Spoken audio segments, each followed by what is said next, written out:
Assalamualaikum warahmatullahi wabarakatuh. Perkenalkan, kami dari tim 1 kelas Pancasila R31 ingin memperkenalkan mini project citizen kami yang bertopik pelanggaran aturan lalu lintas oleh mahasiswa ITERA. Pertama-tama kita akan lakukan identifikasi masalah. Pertama-tama, kurangnya kesadaran memakai helm dan kesiapan mental pada saat mengemudi atau mengemudi dalam kondisi kelelahan. Selanjutnya, faktor manusia seperti kecelakaan, rancangan kendaraan cacat pengemudi, dan kurangnya mematuhi rambu-rambu lalu lintas. Selanjutnya, kurangnya kesadaran mahasiswa ITERA dalam berkendara, misalnya tidak memperhatikan dan menaati aturan lalu lintas yang sudah ada. Tujuan dari topik kami yaitu mengkaji sebab terjadinya permasalahan pelanggaran lalu lintas di kampus ITERA dan mengkaji solusi pemecahan masalah tersebut. Ada 4 identifikasi masalah. Yang pertama adalah melawan lajur arah, yaitu perilaku mengemudi di jalur yang berlawanan arah yang ditentukan dan dapat menyebabkan kecelakaan yang serius. Yang kedua adalah mengabaikan rambu-rambu lalu lintas, seperti melanggar arus, melawan lampu merah, tidak berputar di bundaran, mengabaikan prioritas pejalan kaki, tidak mengikuti aturan lalu lintas. Yang ketiga adalah melebihi batas kecepatan. Mahasiswa karena terburu-buru biasanya melebihi batas kecepatan kendaraan 20 km per jam dan dapat meningkatkan risiko kecelakaan. Yang keempat adalah tidak memakai helm saat berkendara, yang dapat meningkatkan risiko kecelakaan serius dan merupakan pelanggaran hukum. Kebijakan alternatif. Yang pertama itu yaitu penegakan aturan dan sanksi yang konsisten. Di sini bisa melibatkan kepolisian dan keamanan kampus dalam penegakan aturan lalu lintas secara konsisten, dan juga memberlakukan sanksi yang tegas seperti denda atau pembekuan izin parkir bagi pelanggar yang terus-menerus.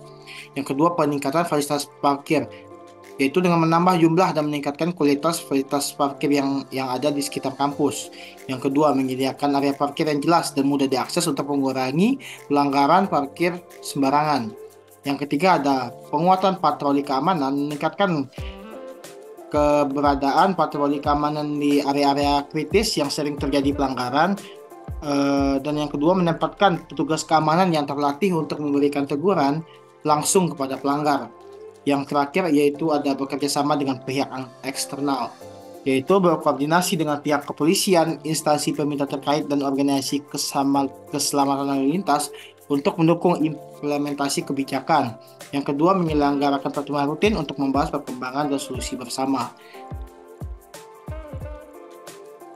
Untuk mengatasi masalah pelanggaran aturan lalu lintas oleh mahasiswa ITERA ini, kelompok kami telah mengembangkan kebijakan publik yang komprehensif, mencakup pendekatan pendidikan, penegakan hukum, dan pengembangan infrastruktur. Berikut adalah beberapa ide untuk pengembangan kebijakan ini. Yang pertama tadi yaitu pendekatan pendidikan. Yang pertama ada kolaborasi dengan lembaga pendidikan ITERA dan organisasi mahasiswa ITERA untuk menyelenggarakan program edukasi tentang keselamatan berlalu lintas, termasuk workshop, seminar, dan kampanye sosial.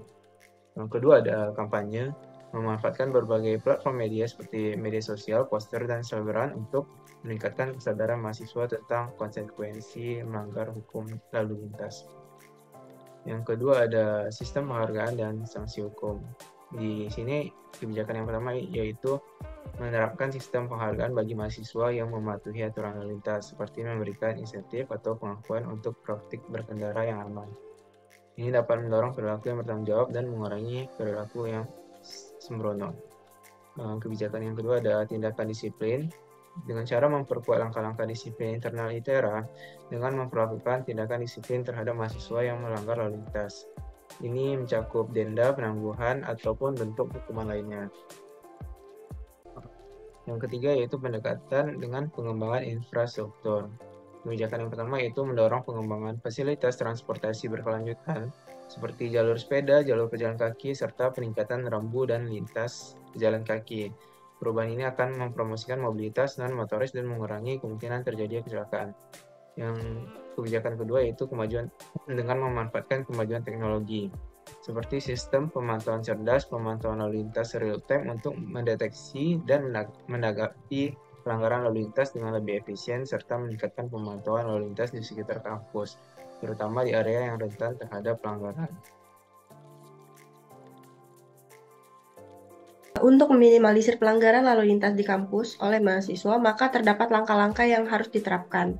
Yang pertama yaitu mengadakan sosialisasi dari pihak kepolisian dan tokoh masyarakat untuk menghimbau mahasiswa sadar akan pentingnya keselamatan dalam berkendara dan menaati peraturan lalu lintas. Yang kedua, memberlakukan proses tilang oleh pihak kepolisian di sekitaran kampus ITERA baik secara manual maupun e-tilang. Yang terakhir yaitu menggalakkan aksi kesadaran diri untuk taat berlalu lintas agar mencegah terjadinya kecelakaan di lingkungan kampus. Sekian presentasi dari kami. Apabila ada salah kata, kami mohon maaf. Saya akhiri. Wassalamualaikum warahmatullahi wabarakatuh.